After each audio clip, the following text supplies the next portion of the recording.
Welcome to Social Media Fridays on Monday, episode number 61. Each week we meet to talk about what happened this week in the world of social media.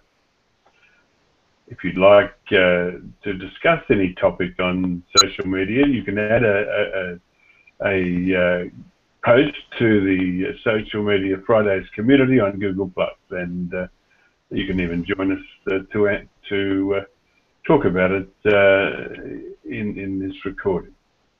With us today we have Edwin Jonk. Edwin is CEO of IDEST Host in the Netherlands. You can find Edwin at idesthost.nl. Masataki Wasa is webmaster of wasaweb.net and also a Google Top contributor on the AdSense and also on the Google Plus Help community. And Meher Bhagat is a human resources specialist and social media dynamo from New Delhi in India. Okay, so our first topic today is a survey. Shoppers' use of social media drops, but it remains vital to those who use it. I haven't seen this survey, Meher, so I hope you can tell us about it.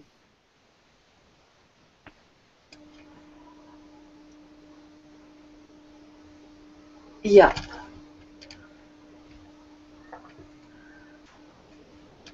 Well, it's not much of a social media news, definitely, but the interesting thing that I found about this article was like, like when I log into Facebook, or Facebook is one of the actual platforms and the other is Instagram. Facebook does direct sales through pages and even post in groups and communities over Facebook. I was trying to actually understand. I think Edwin is going to give me, or Masataki is going to give me a break on it. I'm lost. That's okay. That makes two of us, Meher. What about you guys? Did you get time to see this post on the Social Media Fridays community? On that note, I definitely feel even I'm getting old now. I just skimmed it because I hadn't read it before. So I think the argument is that it's not, social media may not be the best place to reach people, best way to reach people, but you shouldn't neglect social media because people who go to social media may be a different type of audience and they have more commitment to the brands. I think halfway through the article, there's a heading called "But marketers shouldn't give up on social media," and I'm quoting. So is Epsilon suggesting marketers pull back from social? Definitely not, Finoti said. A retailer might reach more people with digital coupons or effective SEO that leads back to its website, but there are people it will likely miss without also using social media.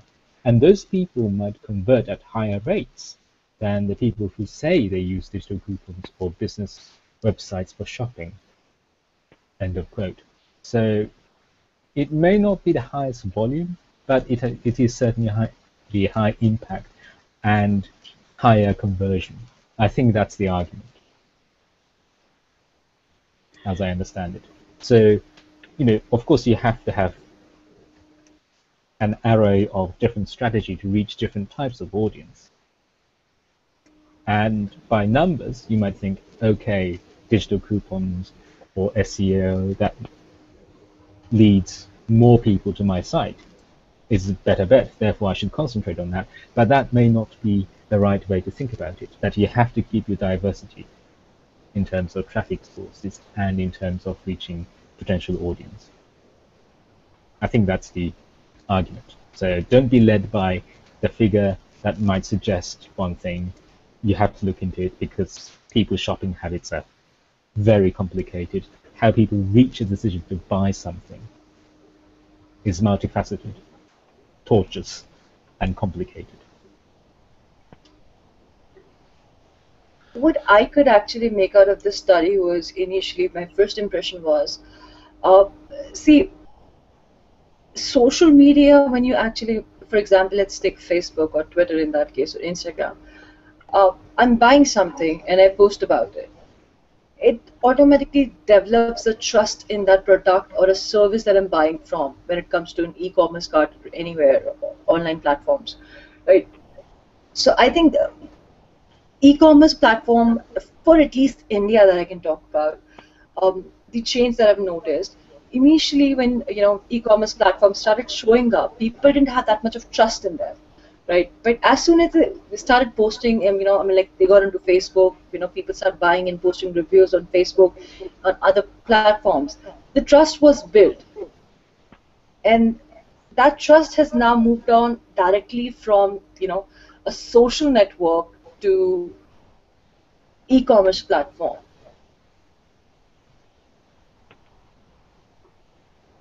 That's how I feel. I mean, at least for India, that I can say, because India, I think, is one of the I think latecomers when it has come down to online payments and everything. For everything, be it for banking and everything, India is a latecomer in this industry for online transactions. And I think social media was a good platform to build up trust. Now that trust is already built up in India at least. And people have moved on from social media directly to retailer segment. But then again, on social media, there are newcomers again. So it's still good to have your sales on social media, but sooner or later, I think it's going to convert directly to retailers or Yeah. e-commerce platforms. Well, there was one issue. What Epsilon had. They looked at individual social tools, so they only looked at Facebook or they only looked at Twitter. At the end of the study, they interviewed 50 consumers, and they found that people use multiple social tools. The example that they gave was a woman that saw promoted tweets, and then a friend of her on Facebook recommended that particular retailer. Then she went to the website, signed up for a coupon. So that's quite hard to track down, right? What happened and how it happens. And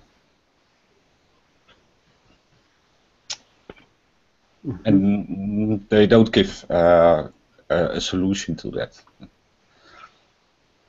Yeah, that kind of tracking is difficult. And that is always interesting, isn't it? Because there's an illusion of certainty in terms of figures and where people are coming from to your site to leading to purchase. But that's the sort of last click, isn't it? What you want to know is how the entire decision-making process goes through. And that's really hard to establish. Yeah, because the promoted tweet now works. Well, if you only look at the last click, it didn't work. Maybe she went to the website direct. The story doesn't tell that, but then the social media department of that particular retailer doesn't get the credit, right? And exactly. So. And management may look at it and say, well, we should cut down on budget because we're not getting any conversations. No, I think that's the thing, isn't it? Because that example is interesting because firstly it was a promoted tweet, and if someone had clicked that immediately, then that's quite clear. Sort of the link is quite clear between the tweet and the sign up stroke purchase. But that in that case saw it on Twitter, then she contacted a friend through Facebook. So now it's off Twitter So there's no link, as it were, between that promoted tweet and the Facebook conversation. And she didn't go to this website, the retailer website, from Facebook either. From the sound of it, it sounds as if she had directly sort of went to that site rather than from a link within Facebook, for example. So there's no link from Facebook either that can be tracked easily. So it's very difficult. And that sort of last click thing can be misleading at times, I think.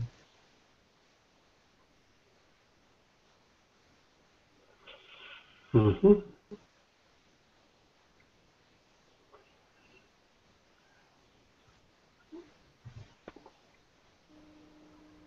Yes, it's a highly what I mean. When I grew up, we had the newspaper, which everybody used to buy every day,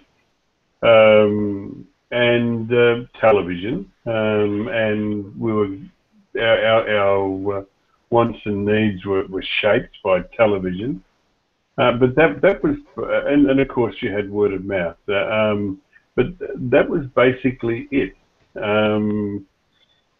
Now, gee, if we buy a newspaper, it would perhaps be once a week, and probably on a Saturday. Just don't watch any television. Or maybe watch the ABC, which is a no ads channel, and Netflix. So what influences us now?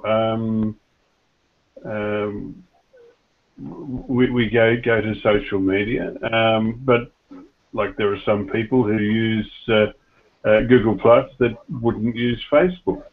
I mean, I'm a recovering Facebook user. I've been clean now for I think about 18 months. Might have been 19 months now, but one of my clients just recently, in fact, we're having a conversation this morning, but he was the target of a disgruntled customer who placed negative reviews on TripAdvisor, on Google Plus, and a number of others. But my client wasn't concerned, he said, because he didn't post anything on Facebook, on their Facebook page. There are some people that think that the social media is Facebook, and I never go there. But they think that nobody else goes anywhere else but Facebook. So yeah, I don't know where I'm going with all this. I'm just sort of recounting it, recounting the story. Have we covered this, guys? I think so. Okay. All right. Let's look at our next one. Jimmy Wales, Jimmy Wales gets social even with his new venture. Apparently he's creating a cell phone company to fix the world. Who wants to talk about this one?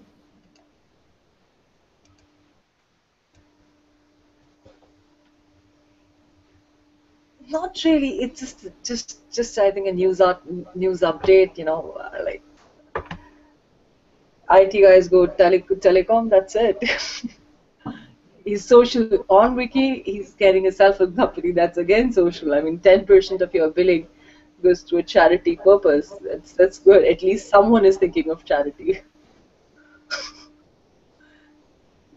I must say I'm a bit hurt by it. I mean, I didn't know that Jimmy Wales was a wealthy man, or at least wealthy enough to create a cell phone company. Well, it is. Why is Wikipedia borrowing money every year and bring their hand out for donations? Yeah, yeah. Wikipedia. You don't have to feel sorry for them. But it is, it is a mobile virtual network operator, so it's going to run on top of Sprint's infrastructure. So they're not going to lay down any pipes. They're basically a reseller, and to be honest, that is not that hard to do. It's not that expensive. The only thing you need is a marketing team, basically. Yeah, I mean, And for maybe some support, but that's it. yeah, because even antennas are shared. These antennas are basically shared. Like for India, Airtel and Vodafone are sharing the same antenna. It's not difficult. All you need is a marketing thing and a good purpose to sell.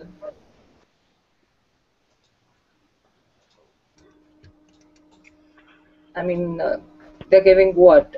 Unlimited goodness, 32 pack is like unlimited talk, text, and 2 GB data. The other package is like unlimited goodness, 86, unlimited talk, text, and 13 GB of data, from which 10% goes to charity. And charity is not a girl.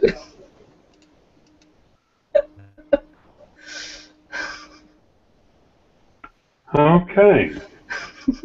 Any other comments on Jimmy's new phone company? All right. Facebook forced to hand over data on hundreds of users to the police. Okay. What's behind all this?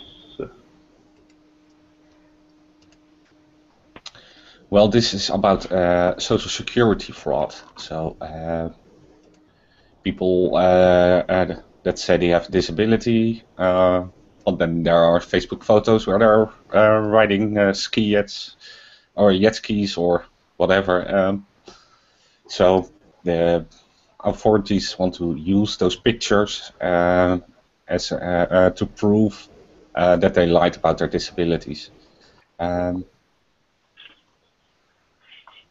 Since it is fraud, I think Facebook just has to hand them over. But,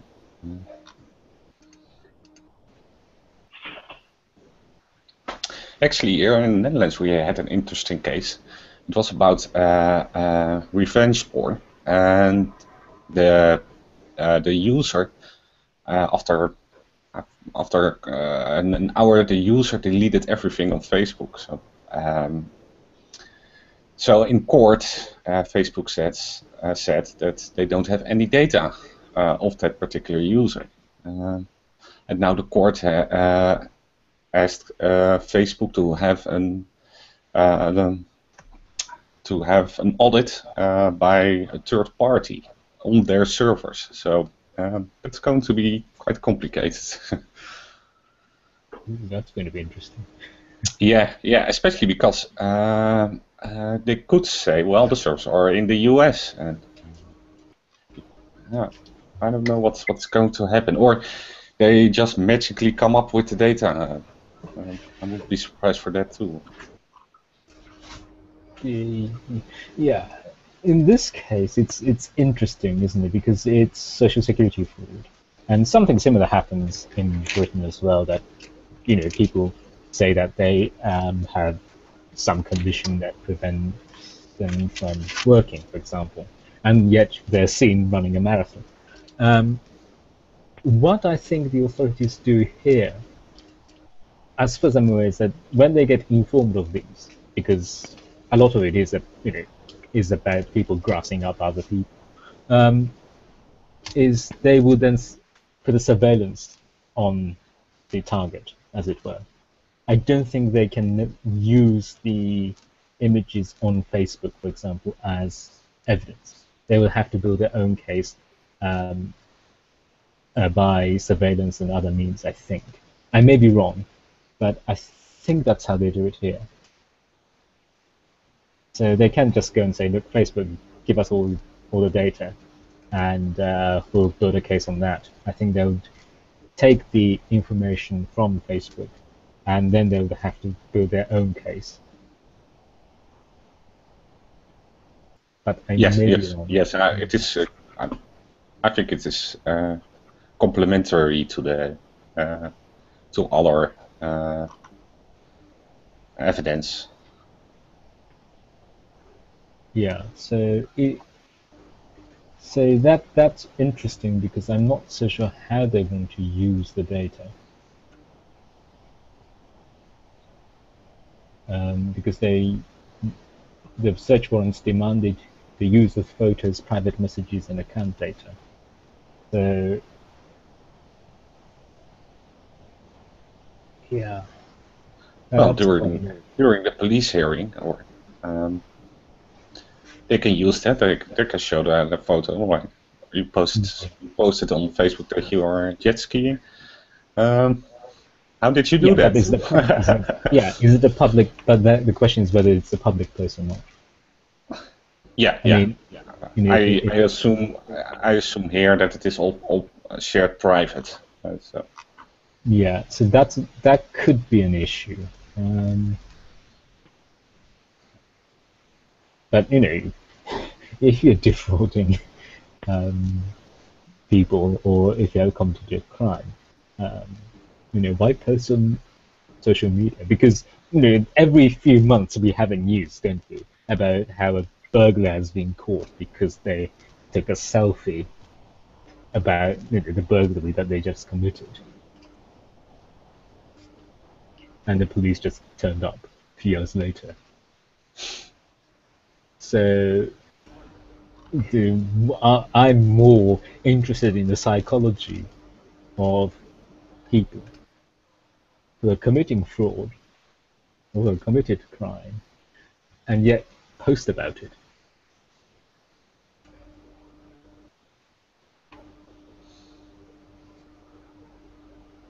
Well, I think it's okay for to go for security frauds and investigate Facebook. I remember, the reason why I'm saying is I recently watched an episode for FBI Files that I was watching, and it was a lady that was 57 year old, and she was addicted to Facebook.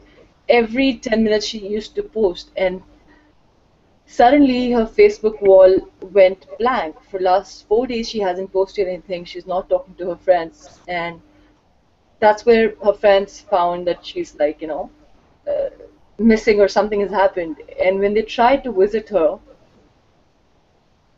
her girlfriend said she is on work. She's not. She's busy with her things. She's doing multiple jobs, this and that. And uh, few weeks later, they found out girl was actually missing, and she was killed by her girlfriend. And her girlfriend was trying to send texts, like messages on WhatsApp to these friends of her that I'm busy, I'm doing this and that, and her friend said, well, this is not her, this is not her friend, this is somebody else on her Facebook account. So I think it's okay for security, like for cops to actually go for checking these and finding if there is a security fraud happening on these networks. Like it's a good tool because people who are actively on it, some people are faking it, some people are misusing it, No, no. some I people think, are cheating on each other. well, I mean, that may be immoral, but not illegal in most countries. Cheating. Um, I think that the distinction of information on one hand and using it in building a case and perhaps even in a court case, I think that's how intrusive can you be? So for example, if someone is worried that someone's not posting for a very long time, and that's out of kilter with how that person normally lives, then you as a concerned friend would want to inform the authorities about that. That's somewhat different from the authorities, if you like, fishing for information, for example. Um, so I think it's one of those very thorny issues. How far should people go? How far should the authorities go? And I tend to be on the side that says, well, authorities shouldn't really get too much access to people's things. Well, but if you commit a crime, like in this case, or at least 62 people were charged, then you must be aware that you're not having all the freedoms and that the government can take action against you, right? Yeah. I mean, that the fraud occurred. I think there's no doubt about it. It's a tough one. Yeah, I mean, they should be prosecuted. They should be, punished for what they did. There's no doubt about that. The question is not only whether something has been done or committed. It is whether whether people's rights are respected enough and that there is due process involved in coming to that conclusion that this or that person has committed such and such act of crime and ought to be punished. So, Sorry, go ahead. Go ahead. But it's a kind of evidence that actually justifies or makes a statement validate, right? I mean, like, for example, in the women's scenario that I was talking, basically somebody else was using her account, making false statements. It's a criminating act. It's somebody's personal thing. You just don't get into or log into someone's account, no matter whether it's your husband, wife, father, anybody, and start doing things that you want, right? So it's basically a criminating act. It's a security fraud. It's a security breach. Yeah, no, the what I'm interested in is how they came to that information in the first place. So if, for example, in the case of missing woman, it's quite clear that there is a case of missing person and there are suspects, there were suspicious postings on WhatsApp and so forth that would lead the authorities to go through the proper procedures to obtain proper search warrants to look into what was happening on social media platform as well as elsewhere.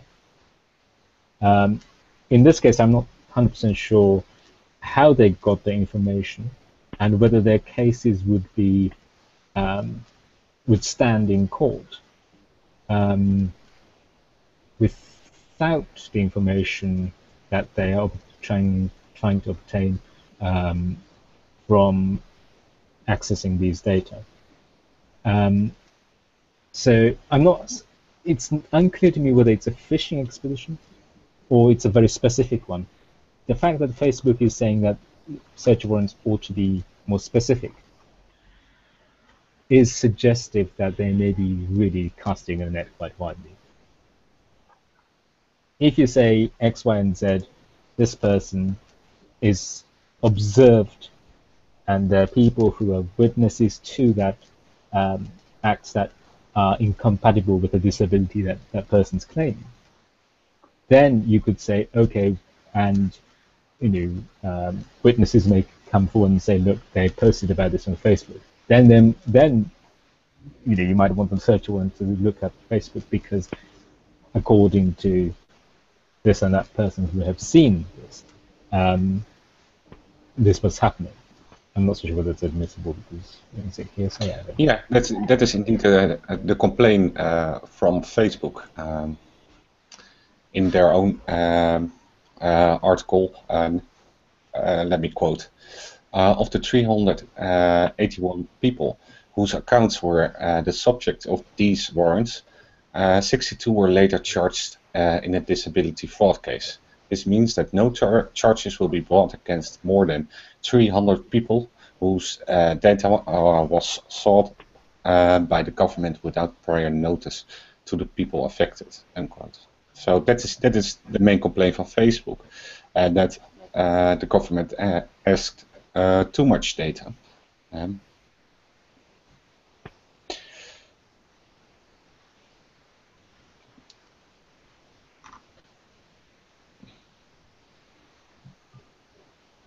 But it is normal in the police cases that they interview your neighbors, for example, or interview other people, so that that there are more people subject to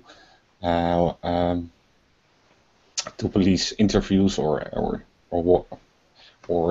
something what authorities do. That is normal. I don't think Facebook has the right here. Yeah, I think it really depends on how the search warrants were sought and what the terms were. I think without that, it's very hard to comment. In a sense. Yeah, because maybe about these things. Maybe See, one of those. Sorry, go ahead. Maybe one of those 300 people that weren't brought to court. Maybe they were friends and they had some pictures where they were jet skiing together.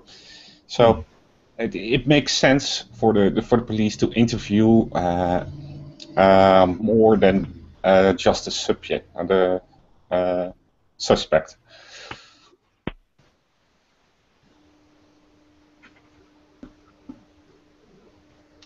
Go ahead, Maya. Well, actually, for example, like initially Facebook was banned in offices. Now, offices do allow you to access Facebook, right?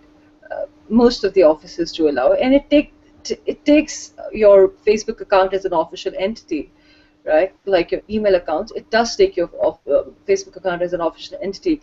And like, for example, if you're telling your company that you're not well, you're in a hospital and you're filing health claims for it, health insurance claim for it, and you're basically having picture like skiing or something. It's a fraud to the health insurance company. It's a fraud to your office. I mean, like for an excuse, you can give anything genuine, but you faking it all the way. So I mean, like that's, I mean, like health fraud company can sue you. I mean, like you're asking us for money for the illness that you don't even have, and that's an evidence to them. You're jet skiing. You're doing this. You're doing that. So it's basically evidence to. It's an evidence in any kind of case. I mean, like, I mean, like, for example, I'm mad at somebody, and I just write, I would like to kill you. That's basically is a threatening statement. And that security officials, if I post it publicly, or if I just like, write something very ugly, very criminating about someone, it's an evidence that, or I can be a suspect to it, because you did write something about it.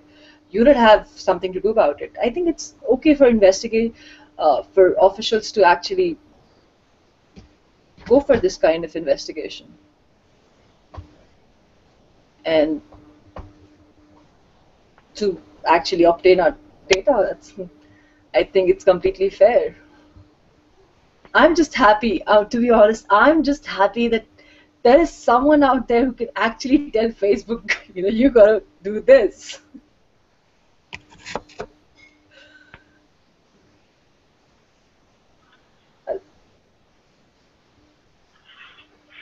They're big, doesn't mean they're tough for my hair.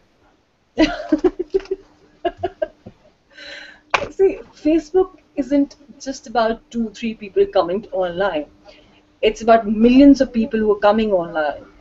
There's a lot of activity that goes on to Facebook, and at least I can say 0.1% is totally criminating. So what's wrong if security wants to actually check those details? I mean, like there could be a lot of threats. There could be a lot of harassments. There could be a lot of there could be a lot of evidence that can be collected from these resources. It's a daily, I think, necessity for people now. For few people at least who live their life on Facebook at least. Okay, have we covered this one? Yep, I think we have. Okay.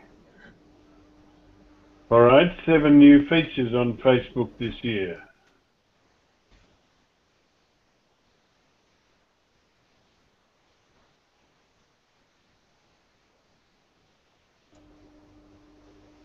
Exclusives. You go ahead. We've already seen a few changes. I mean, like uh, Messenger apps that has been separated from Facebook. If you want to access your Messenger on mobile, uh, you need to download it separately. And like there are new things that have come along. Is like one of the thing is events. I mean, like you can access events and you can share events in messengers directly. Okay, should I go by list? Yeah, quickly so that we know that what's happening. That would help, I think.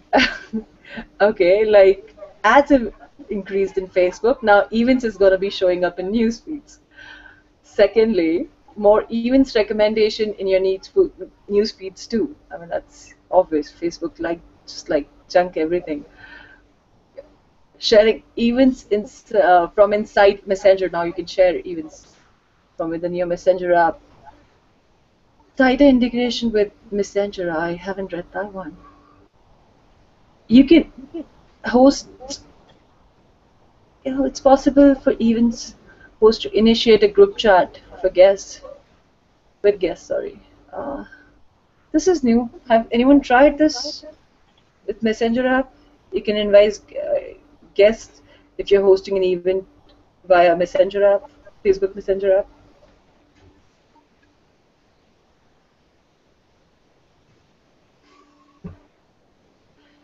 Fifth point is you can invite non-Facebook users to the event. Sixth is invitation receipts notification for private events. Possibly we can see a standalone event app in future by Facebook.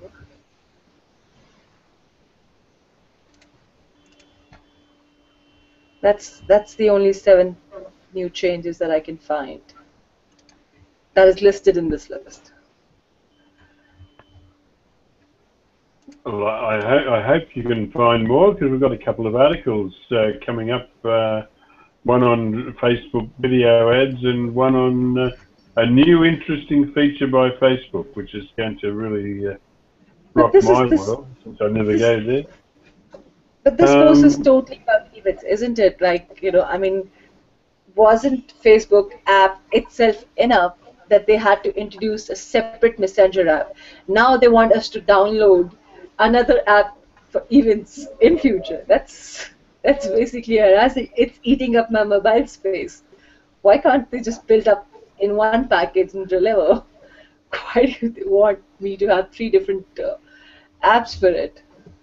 There's an app for that. What are we going to do, guys, when Google Plus closes down? It won't actually. I don't think so. Complain about it on the Hangout on Air.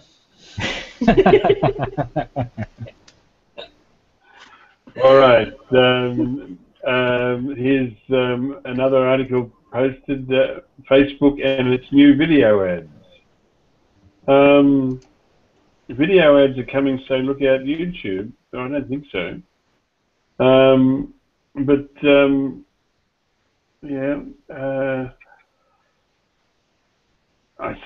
I suppose this is a good thing. I suppose if you use Facebook.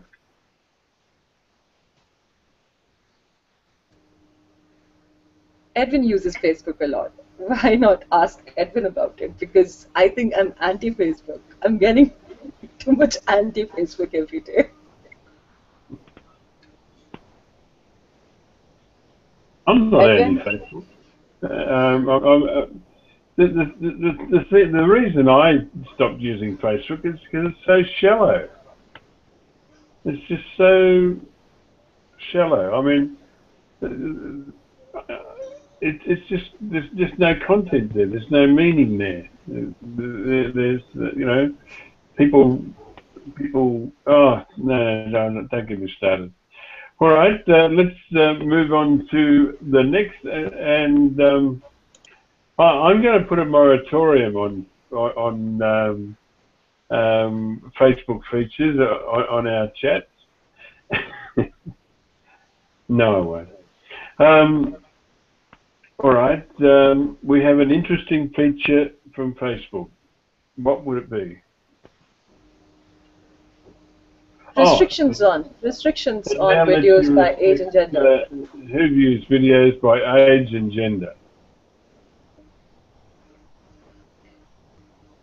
I don't think it really does help until and unless you have youth. I mean, like young children on Facebook, which is today is a good number of children that access Facebook. But it's good to actually.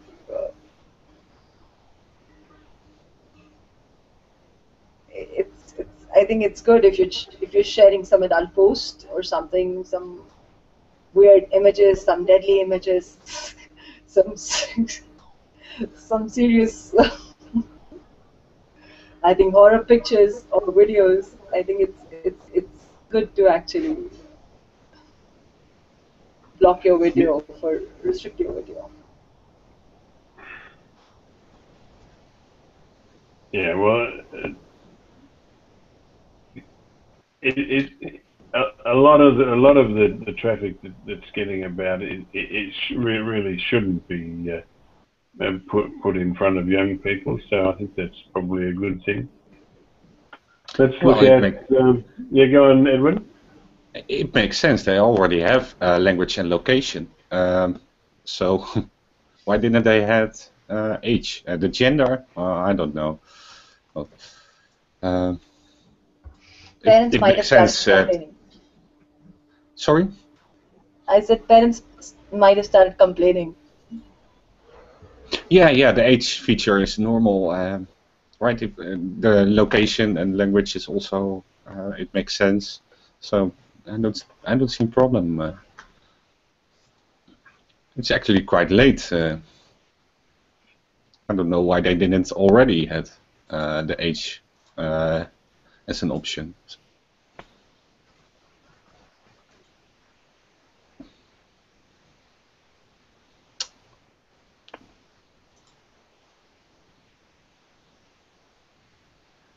That's it, Jim. That's it? Okay, all right.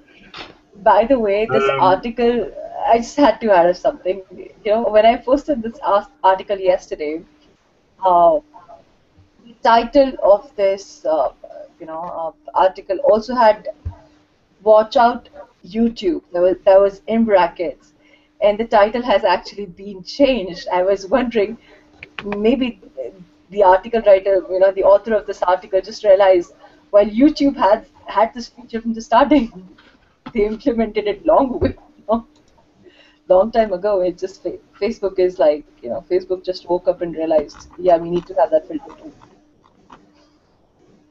No, that was the other article. No, this was the article. The other one says, so look out, YouTube. Was it? I think this also had this. I remember this for YouTube. I remember for the video ads. I remember, but then YouTube and Facebook is a completely different platform. But then again, I remember this did have, if I'm not mistaken, this also did have watch out YouTube something. Okay. In case not, my bad. Sorry for that. Okay, our final article this week is on the terrorism bill. It just flew me in, Meher. Is this a US bill, is it? I'm not sure whether it's US. I think it should be US.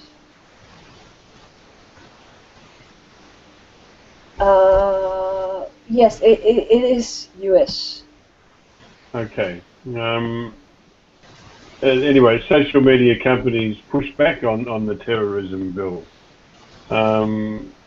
Meher's in total support for it, but you're not quite sure which country it belongs to. Apparently, Masataki, you're in the UK. Apparently, David Cameron was asked about the prostitutes bill recently, and he thought that they should pay it. Anyway, it's okay. We'll pass on that. That was funny, you know. I thought it was anyway. Okay, so can somebody tell me what this terrorism bill is? Sorry, I had to go to the door, so I missed the last few minutes. Well, it's a legislation that would require social media platforms to alert federal authorities of any terrorist activity. That's what it is. Or has someone said that before?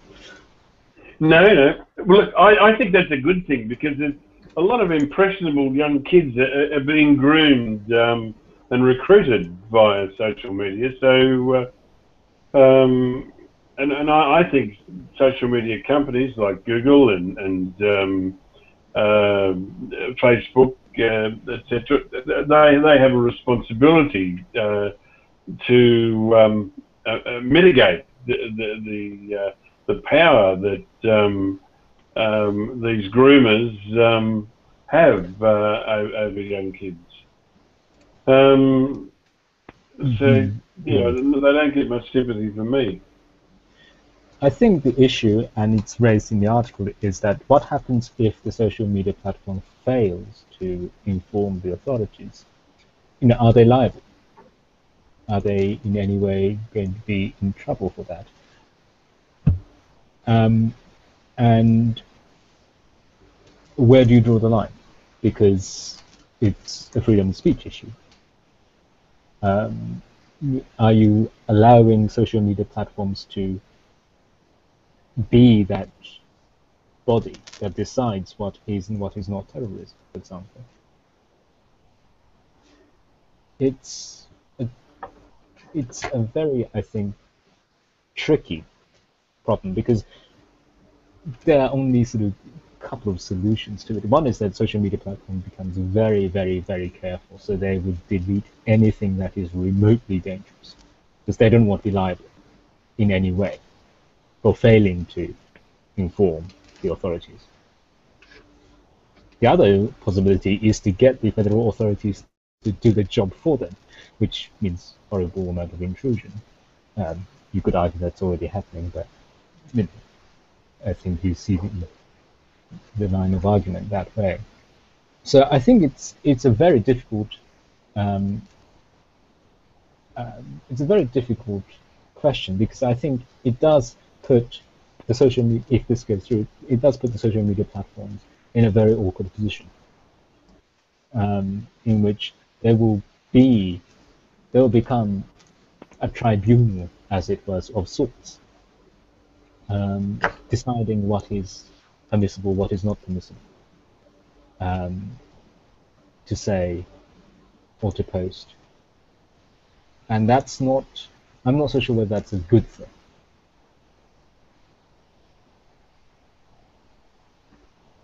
Well, Facebook does look at cookies, right?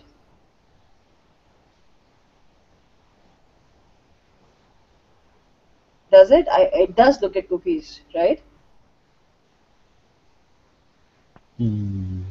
I think most of the websites, most of the social websites, e-commerce websites, forget e-commerce, at least social websites do look into cookies. That's the where they give us recommended content and ads, right? Yeah. The reason why I'm saying is because it's a good way to actually track if someone has a criminating mind. For example, if I'm searching about how to make bombs, how to make this kind of bomb, or the other kind of bombs, and my my research history shows that extensive research, I think it's an alarm that Facebook can raise, and securities can look after that. I mean, like, Facebook doesn't have to be responsible for blocking that, or you know, kind of actually addressing the issue. It can be directly forward. Like securities personnel can actually look after this directly. They don't have to deal with it. No, It's no, no, just no. The question, the operative phrase is required to. It's not that Facebook should, ought to, or does inform. And I think they do. I think most social media platforms, if they find clear evidence of criminality, I think they already do inform the authorities. The legislation requires them to do so. That indicates that failure to do something is going to be problematic, because you're required to do something. And if you have failed to do what you're required to do, you are in big trouble. And I think that's where the problem comes in.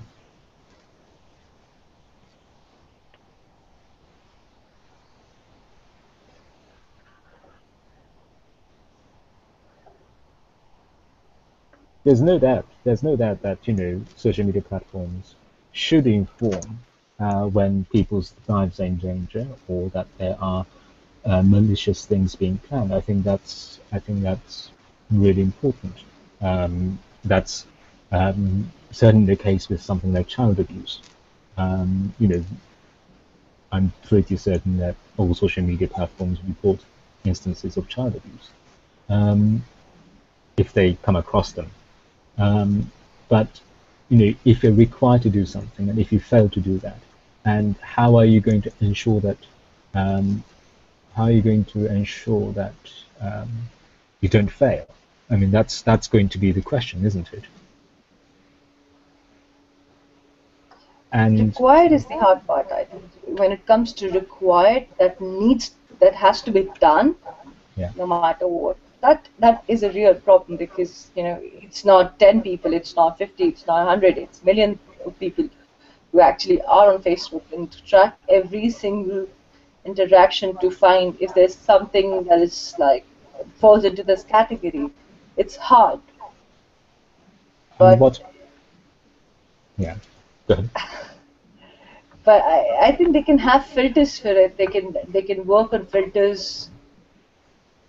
I mean, but then required is the hard part. I think they can at least amend that, and is like to be supportive. And there are issues like if people are talking, let's say that people are planning something nasty, but they're talking in codes using social media platform, then what? If you look at individually at posts or conversations, then there doesn't seem to be anything too malicious about it. But after the event, it becomes absolutely clear that the thing was planned on Facebook, let's say, or Twitter. Then how are you going to deal with that? No. It's hard. It's basically hard. It's almost nearly impossible, until unless I think it's a collaborative work that they would need to do to keep them updated on keywords, that these kind of keywords could be. But again, I mean, like, how do you actually know if this is it's gonna be that kind of play later, right? So I think required is the difficult part. I mean, social media at maximum can do is update if they find something, or they can make sure they can add different measures to it. But I think required is the toughest part. No one can do it. Be it even one person. I mean, like, a site with 10 people on it, you cannot just actually administer that. No one can actually. If there's a code that's different, that's altogether a different thing. So the problem, as I see it, is that it's going to, it's going to be the situation where social media platforms are going to be very careful, overtly cautious, over-cautious, and they would not permit anything remotely dangerous, and they would rather have false positives rather than letting something through by mistake. So it may act as hugely restrictive thing.